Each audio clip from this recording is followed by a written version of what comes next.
Hi, very glad to see you on the channel. Before you start listening to the story, write in the comments whether you like the voice on the video. I used to think love just got quiet over time.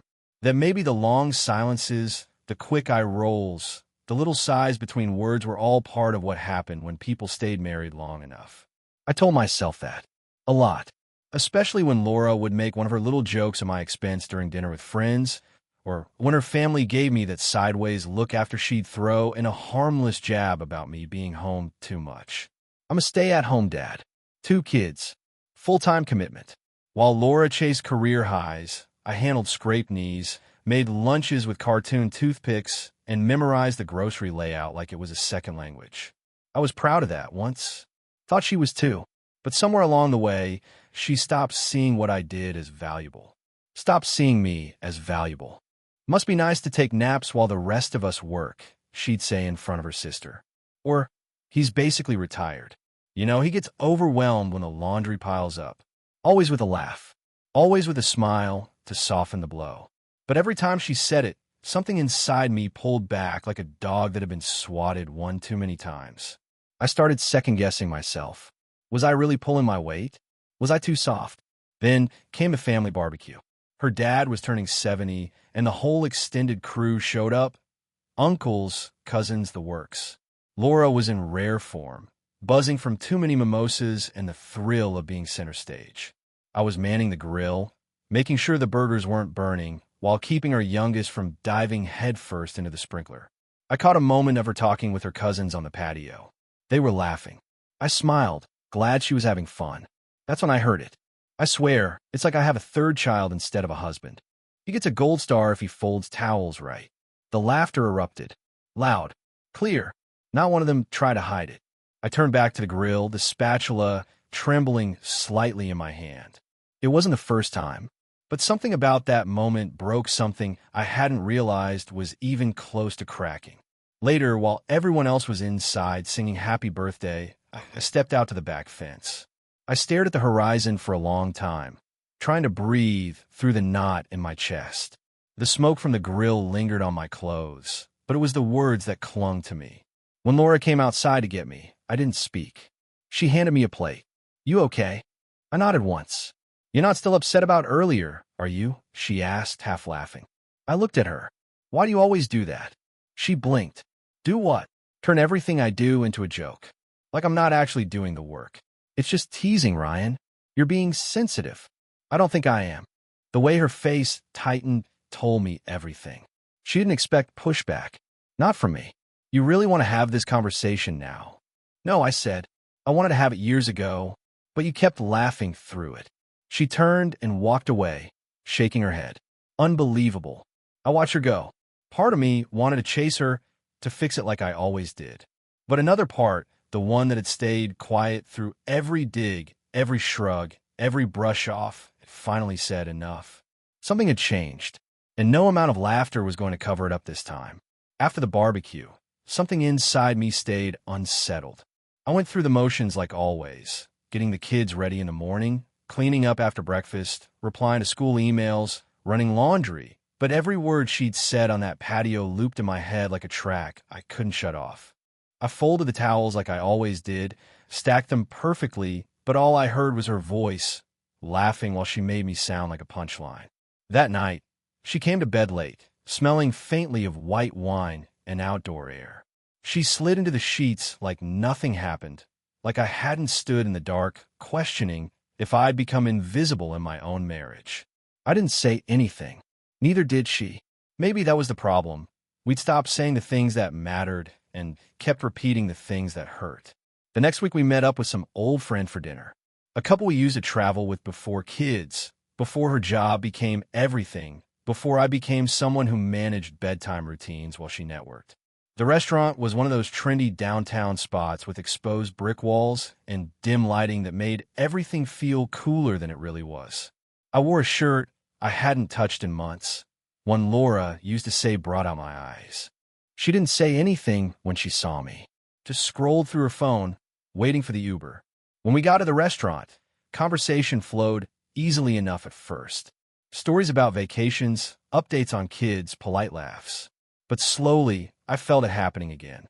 Laura leaned into the familiar rhythm she knew so well, turning me into the charming loser who somehow lucked into a competent wife. She was 2 glasses into her red wine when it started. "Oh, Ryan?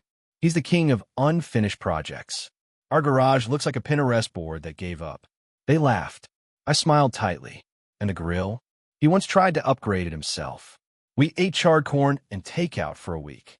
The table roared. Even I gave a weak chuckle, but inside something sank. I watched our friends look at her, then back at me, unsure of whether they should laugh or say something. I waited for her to give me a wink, a squeeze under the table, something to say, "Hey, I'm just playing." But it didn't come. It never did anymore. Then, the final straw. The waitress asked what I did. A normal question. I opened my mouth to answer, and Laura cut in with a smirk. "He's the CEO of dishwasher loading. Actually, he's on the verge of writing a memoir. Life between school drop-offs and vacuum lines." I froze. The laughter didn't land this time. It stalled in the air. Our friends looked down, awkward. The waitress just smiled and nodded. I set my fork down. "Laura," I said calmly but firmly, "you can stop now." She blinked, caught off guard. "I know you think this is funny. I know you think I don't mind. But I do. I mind. Oh, come on, Ryan. It's a joke. It's always a joke. And I'm always the punchline." She looked stunned for a second. Not because of what I said, but because I said it in front of people. "You're being dramatic," she muttered, suddenly very interested in her napkin. "No," I said. "I've just been quiet long enough." Our friends stayed quiet. I could feel them holding their breath. I didn't need them to take my side. I wasn't looking for backup. I just needed to hear myself say it out loud. The rest of the night was stiff. She barely looked at me. I drove us home in silence. When we walked in the door, she dropped her purse a little harder than necessary and went straight to the bedroom. I stayed back, sat in the dark kitchen, and stared at the fridge like it held some kind of answer. Was this marriage always like this? Or had we slowly become unrecognizable to each other? I wasn't perfect, far from it, but I'd spent years showing up, holding things down, being steady. And now that steadiness was being painted as weakness, as laziness, as something to mock. She used to love how grounded I was. Now it annoyed her. She used to brag about me. Now she couldn't say my name without smirking. I stayed at the kitchen table until well past midnight.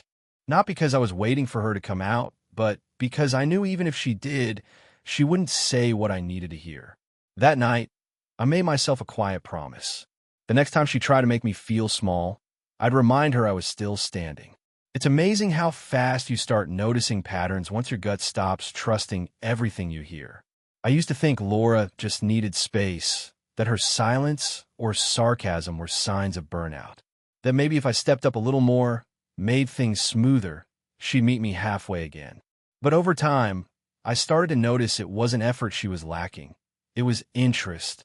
And that's something you can't buy with kindness or consistency. It started small. Her phone, once left on the counter without a thought, now went everywhere with her, even to the bathroom. She used to fall asleep scrolling through recipes or online shopping carts. Now she turned her screen away from me, face down on the nightstand, locked tight. And when I asked about it, she'd scoff. "It's just work," she said once. "Do you want me to read you every client message?" I shook my head, not because I believed her, but because I didn't want to hear how defensive she got when I didn't. Then came the solo spa days. She booked the cruise months ago, told me it was something we desperately needed. A reset. Just the two of us. No work, no routines, no obligations. I bought into it. Wanted to believe she did too. But not even a day in, she started carving out blocks of time for herself. "I need space to decompress," she said, holding the itinerary like it was a shield. I signed up for a massage package. You know how tense I've been. I didn't know. I also knew we'd signed up for the couple's spa option, the one we'd agreed on when we booked the trip. She waved it off when I brought it up. I changed it. I thought it'd be better if we each had time to ourselves. "You should go explore or something." So I did. I walked the upper deck. I ate alone. I listened to a live jazz band in a lounge packed with couples leaning on each other like this cruise was their second honeymoon. And while I sat there alone, I started wondering if maybe Laura's idea of space wasn't as innocent as it sounded. That feeling only grew stronger when she came back from the spa one afternoon, hair wet, cheeks flushed, eyes dancing in a way I hadn't seen in years. She looked lighter, younger, and it wasn't from eucalyptus oil or a sea salt scrub. I asked her how it was. She smiled. Relaxing, she said. Exactly what I needed. Then she changed the subject. I couldn't sleep that night. Not because of what I knew, but because of what I didn't. Because something in my gut, something that had been whispering for months, was now yelling. So I decided to find out. The next morning, I walked down to the spa alone. The staff was busy setting up for early sessions, steam already drifting from the open doors. I waited until the manager stepped away, then approached a young tech behind the desk. I pulled out a folded $50 bill and slid it across the counter. I just want to know who my wife's been scheduled with, I said, keeping my voice low. He looked at me, nervous at first. I'm not supposed to. It's not going to leave this counter. I'm not asking for anything weird. Just her schedule. He hesitated, then tapped a few keys on the screen. She's booked 4 sessions, he said quietly. All couples packages. I stared at him. Couples. He nodded. Same guy each time. His name's Nick. The name meant nothing to me, but the implication hit like a punch to the chest. I left the spa without a word, heart hammering against my ribs. The cruise ship suddenly felt smaller. The walls closer. The noise around me muffled. I didn't confront her. Not yet. I needed proof. Not because I didn't believe it, but because I knew she'd spin it. She always did. I needed to see it with my own eyes. That evening, I followed her after she told me she was heading back to the spa for one last steam session. Said it like she was reporting the weather. I waited 10 minutes, then made my way to the spa entrance and slipped inside, staying close to the wall. The attendant was busy with another couple, and the hallway leading to the private lounges was mostly clear. I passed through slowly, heart pounding, until I heard the sound of laughter echoing from the far side. Light, carefree, familiar. Hers. I turned the corner and saw them. Laura and a tall, tan guy with a white towel slung around his waist, hair damp, standing far too close to her. She was laughing, hand brushing his arm, like they just shared the kind of joke only people in the middle of something secret laugh at. They were glowing, comfortable, like I didn't exist. I didn't storm in. I didn't yell. I watched for a moment longer, then turned and walked back out the way I came. It was over. Not the trip, not the marriage, not yet, but something fundamental between us. Something sacred. She'd already left me. I was just the last one to find out. I didn't sleep that night. Not because I was heartbroken, though I was, but because my mind wouldn't stop. It ran loops through the image of her laughing with him, hand brushing his shoulder like they'd been doing this for years. I kept thinking not just about what she'd done, but how casually she did it. Like I didn't even exist. Like I was just a ring on her finger she forgot to take off. I lay there in our cabin, watching the ceiling, the gentle rock of the ship, doing nothing to settle the churn in my gut. Laura came in sometime after midnight. I pretended to be asleep. I didn't want to hear the fake sigh, the way she'd crawl in a bed like everything was normal. I couldn't listen to one more version of her lie. But I heard her humming. Quiet. Relaxed. The same sound I used to hear when she'd come back from date nights with me. And that's when I knew I couldn't just let this slide.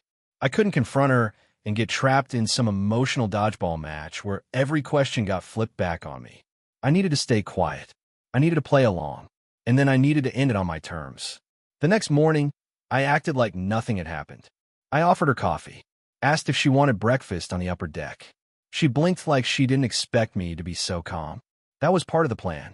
Keep her comfortable. Keep her believing I was still blind. Around noon, I went for a walk alone. That's when I saw her, Megan.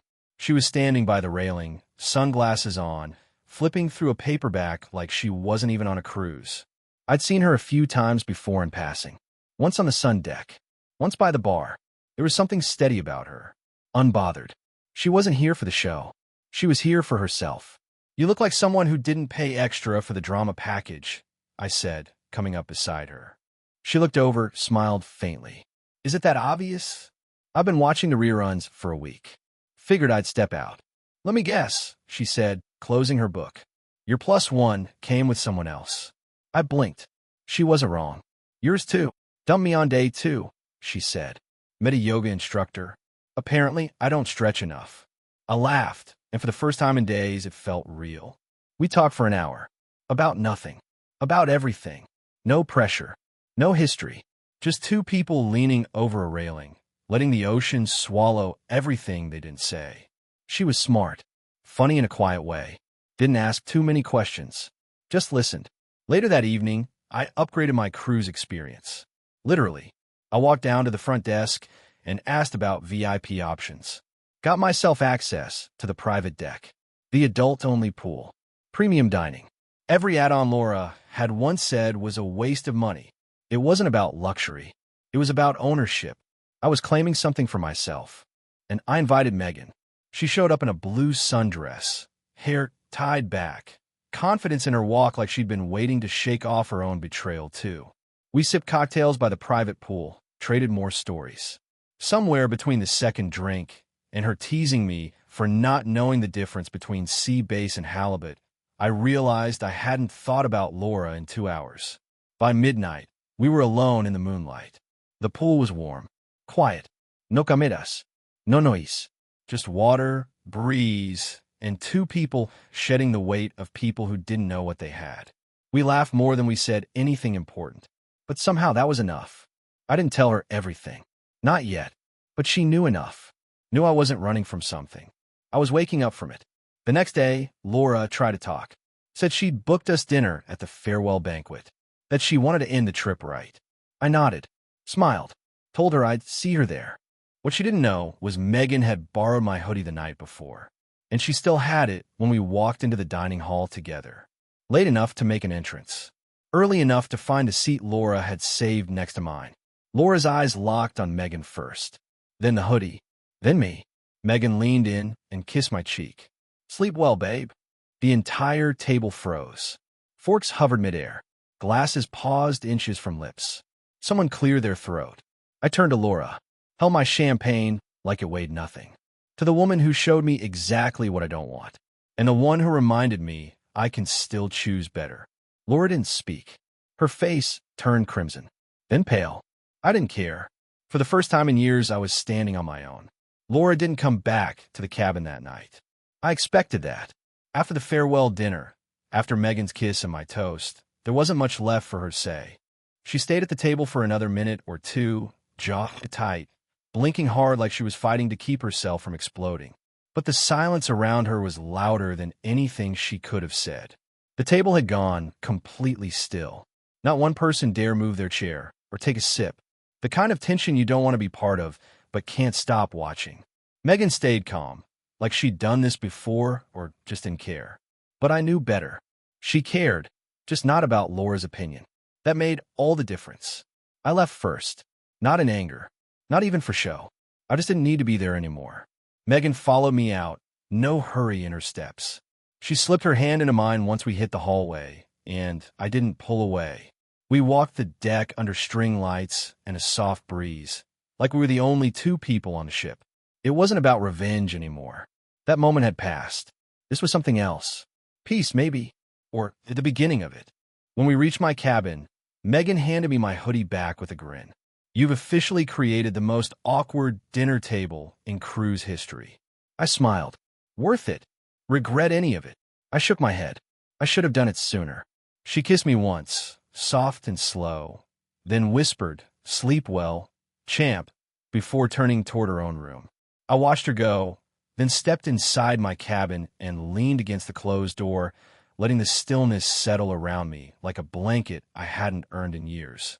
Morning came with the usual sounds of disembarkation, rolling bags, buzzing intercoms, voices filled with tired excitement. I took my time packing. No rush. I wanted to stretch out the last few hours of stillness before the world picked back up. I looked around the cabin once, taking in the small space where everything had changed. The room was neat, untouched on Laura's side of the bed. I didn't bother looking for a note. I knew she wouldn't leave one. By the time I stepped off the ship, Laura was already gone. No bouvier, no confrontation, just her silence, loud as ever. I stood on the dock for a minute, the sea breeze cutting through the morning humidity, and realized I wasn't sad. Not even angry. What I felt was more surprising: relief. I texted Doug, told him I'd be in town that evening. He replied immediately, "Beer. My place. You're telling me everything." I smiled. It felt good to have people in my corner again. Not out of pity, not for drama, just because they knew who I was and never stopped believing in me, even when I had. Back home, the apartment felt smaller than I remembered, but cleaner somehow. The air wasn't heavy anymore. I unpacked slowly, tossing old souvenirs from the cruise into a drawer I knew I'd forget about. I opened the fridge, realized there was nothing in it, and laughed out loud at the absurdity of starting over without groceries. I didn't mind. I'd lived through worse. Much worse. Later that week, I filed the paperwork. Official separation. I didn't warn her. Didn't ask her opinion. Just submitted what needed to be submitted. A clean, precise break. My attorney said she might contest it, especially the division of assets, but I told him to let her try. I had everything I needed now, proof, perspective, and the full weight of her own indifference to back me up. Megan and I kept in touch. Nothing serious. A few texts. A phone call late one night where we both admitted we didn't know what came next. And that was okay. She was real. No games. No pressure. Just a woman who crossed paths with a man on the edge and helped him step back without asking for anything in return. Laura texted me once, a week after the cruise ended. One line, "I don't deserve this." I read it, stared at it, deleted it. She didn't deserve this? No, she deserved exactly what she got.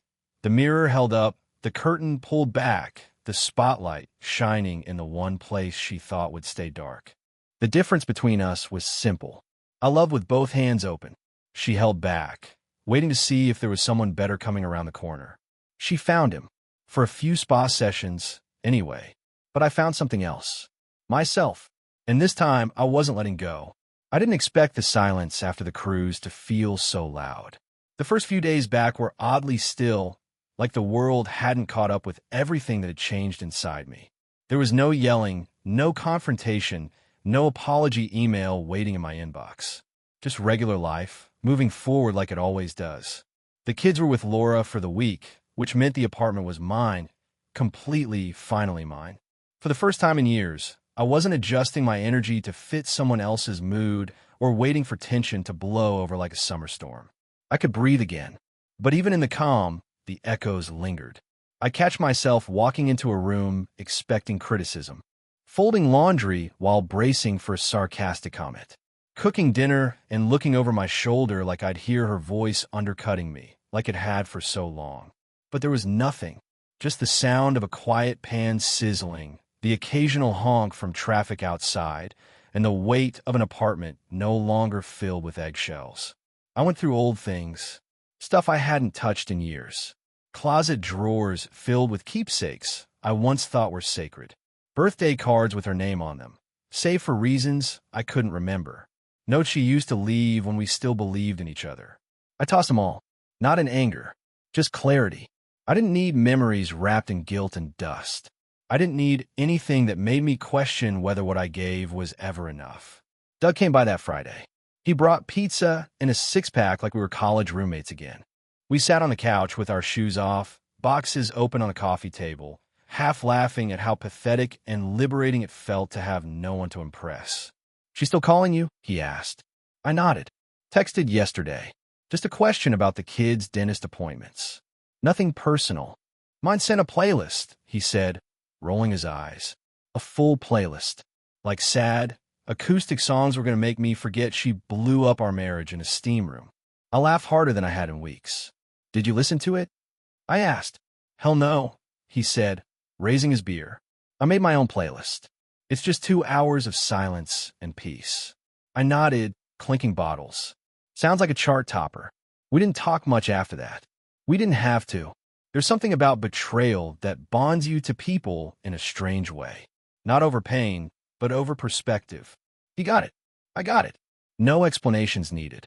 That night, after Doug left, I walked around the apartment barefoot, lights dimmed, letting the quiet be what it was. Not loneliness, just stillness. I passed the hall mirror, stopped, and looked. Not out of vanity, but curiosity. Who was I now? My face was leaner, shoulders straighter. I didn't see the man who spent so many years trying to shrink himself so someone else could shine. I saw someone building back from scratch, brick by honest brick. The next morning, I went for a run. No music, just my breath and the slap of sneakers on pavement. It was cold, the kind of cold that wakes you up in your chest. Every inhale reminded me I was alive. Every exhale felt like letting go. When I got back, I opened my phone to a new message. From Laura. Can we talk? Not about blame, just real things. I stared at it, not out of temptation, but curiosity. What did real things mean to someone who built a marriage on performance? I didn't answer. I didn't delete it either. I let it sit, like a museum piece, evidence of where I'd been, not where I was going. Later that week, Megan sent a photo from a trail she'd hiked, her face half lit by the sun, a peaceful smile that made something in my chest go still in a good way. She added one line, "Hope you're doing the kind of better that sticks." I replied, "Every day." "You?" She wrote back, learning what it means to be my own rescue. I stared at her words for a while, then put the phone down. No pressure, no games, just honesty. It felt good. By the end of the week, I'd booked a short weekend trip. Just me. A quiet cabin, a stack of books, no itinerary.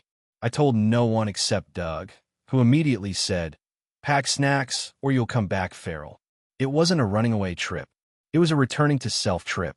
A moment to stand somewhere else, without noise, and remind myself I didn't need anyone else to validate the fact that I'd survived something heavy and walked out taller. And I wasn't done walking yet. Filing the divorce papers felt less like an explosion and more like flipping a switch. Quiet, mechanical, final. I sat across from my attorney, a focused woman named Teresa who didn't sugarcoat anything. She skimmed my file, asked for details, and didn't flinch when I mentioned what I saw in the spa hallway. She'd heard worse, I'm sure, but the fact that she didn't blink made me feel like I wasn't crazy for needing to do this. When I finished walking her through the whole thing, Laura's gaslighting, the public humiliation, and the icing on the cake, her post-steam room flirting with a stranger, Teresa closed the folder slowly and said, "You were invisible in your own marriage. Let's make sure that ends here." I signed the paperwork, page after page. It was strange how many signatures it takes to undo what started with just one. But I didn't hesitate. Every pen stroke felt like a breath I'd been holding for years. I wasn't just ending something, I was reclaiming space. A week later, Laura received the official notice. I expected a storm, a meltdown, some explosive tirade accusing me of being cruel or reactive. Instead, I got an email with one line. "Can we keep this civil?" Civil. That word clanged in my head. The same person who chipped away at my confidence for years, who turned my loyalty into a joke in front of her friends, who sneaked into spa suites with a stranger and came home humming. She wanted civility. I didn't reply right away. I wanted my head clear. My anger wasn't hot anymore. It had cooled into something sharper. That weekend, we met for mediation. Neutral space. Long table. A third-party mediator with kind eyes and a clock on the wall behind him that ticked too loudly. Laura showed up in muted colors, hair pulled back, no makeup, her serious look. She smiled politely at the mediator, barely glanced at me. Her lawyer opened with a statement. "Our client wishes for an amicable separation, provided both parties can be fair and respectful throughout." I kept my face still. Let her lay the groundwork. Let her set the scene like she always did.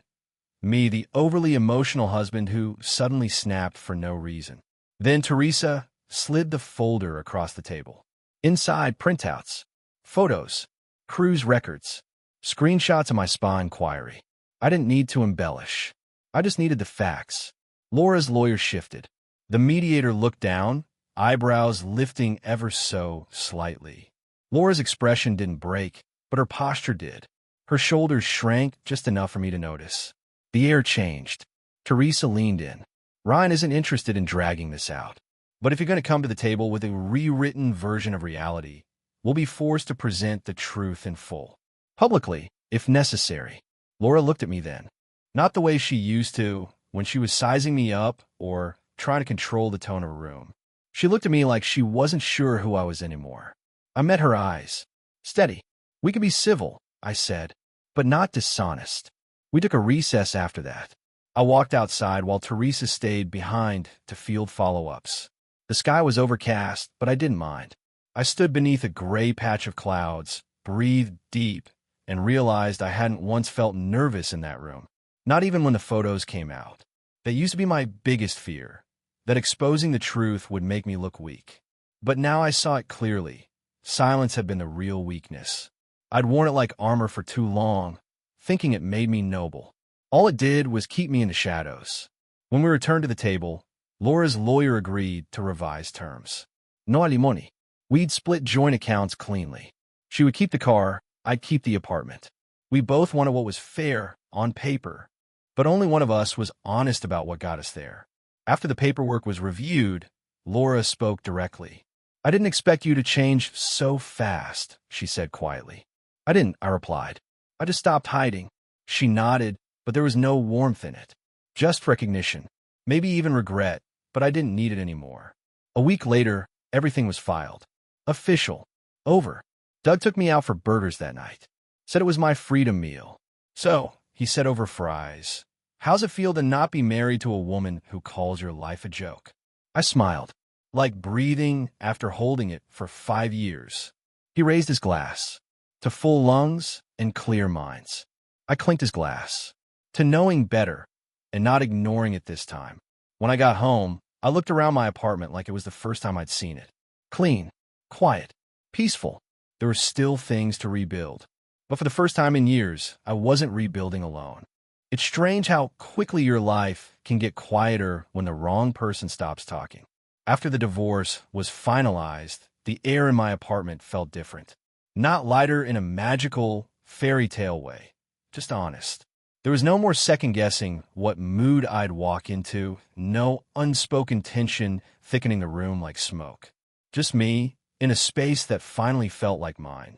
I rearranged the living room the next day, moved the couch off the wall, shifted the coffee table, took down the old framed quote Laura insisted on hanging, something generic about success and hustle that never felt like us. I replaced it with a canvas I found at a local market. It wasn't expensive, but it made me feel something, warmth, depth, a little grit. That's what I was building now. Work started to pick up again. I'd taken a few freelance design jobs over the years, mostly on the side, but now I leaned in. I set up a proper workspace in the corner of my bedroom, bought a new chair that didn't hurt my back, and rebranded my online portfolio. Within 2 weeks, I had 3 steady clients. It wasn't flashy, but it was mine. No one else's name on it. No one second-guessing my time or effort. Megan and I stayed in touch, though we kept things simple. A few messages, some voice notes, the occasional photo from a hike or a beach day. She was finding herself too, and we both agreed we weren't in a rush. Still, whenever her name popped up on my screen, I smiled. Not the way I used to smile for validation, but the kind that comes when someone genuinely sees you. No performance. No pressure, just presence. One afternoon, I ran into Laura's sister at the grocery store. She hesitated before walking over, like she wasn't sure what version of me she was going to get. I stayed calm. Hey, she said, pushing a cart half full of overpriced produce. I heard everything's official. Yeah, I said. It is. She nodded, then glanced down at her hands. I'm sorry for how everything played out.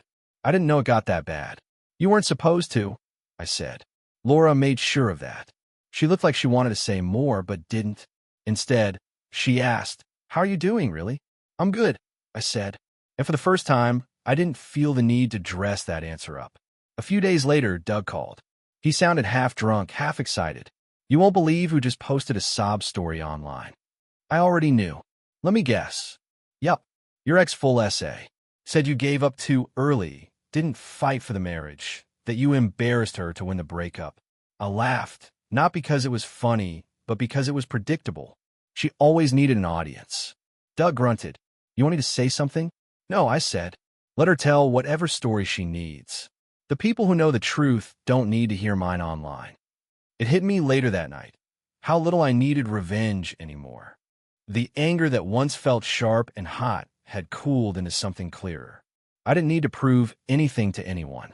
My life was better because I wasn't living for someone else's approval anymore. I started journaling again, not for therapy, not to track milestones, just to put words on paper and see where they led. Some days it was a paragraph. Others it was pages of things I hadn't said out loud in years. I wrote about the time I cooked Laura dinner, and she didn't look up from her phone. I wrote about how I used to stand outside the bedroom door, waiting to see if I was welcome. I wrote about the guilt of staying too long and the relief of finally leaving. And then I wrote about the morning I made coffee, watched the sunrise from my balcony, and didn't feel like I had to apologize for anything. That was the morning I knew I wasn't broken anymore. I didn't need to be healed to start over. I just needed to stop bleeding for people who never noticed the cuts. By the end of the month, I'd signed a lease on a bigger apartment.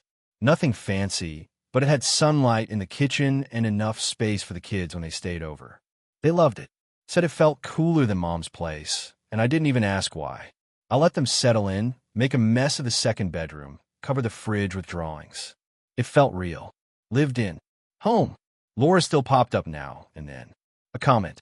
A forwarded message. A half-effort to pull me back into her orbit. But it didn't work. Not anymore. That chapter wasn't just over. It had been closed, filed, and put on a shelf I no longer needed to visit. I wasn't perfect. I wasn't fully healed. But I was finally, undeniably free. Thank you for listening to the end. I hope you enjoyed it very much. Don't forget to give a like and tell us in the comments what you would do in such a situation.